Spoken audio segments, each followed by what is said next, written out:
بسم اللہ الرحمن الرحیم عن امیر المؤمنین علی بن ابی طالب علیہ السلام، حضرت امام علی علیہ السلام فرماتے ہیں کہ قال رسول اللہ صلی اللہ علیہ وآلہ وسلم ثلاثۃ من الذنوب تعجل عقوبتها ولا یؤخر الی الآخرۃ،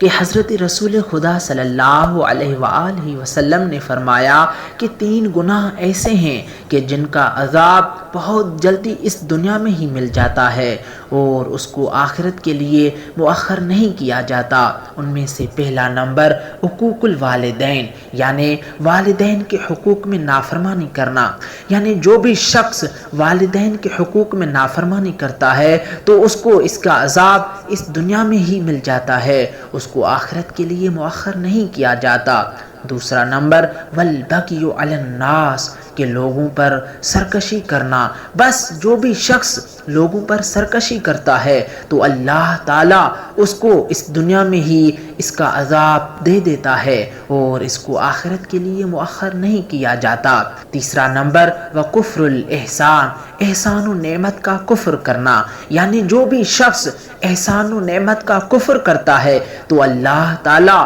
اس کا عذاب اس کو اس دنیا میں ہی دے دیتا ہے اور اس کو آخرت کے لیے مؤخر نہیں کرتا۔ اللہ سے دعا ہے کہ اللہ ہمیں ان 3 گناہوں سے بچا کے رکھے۔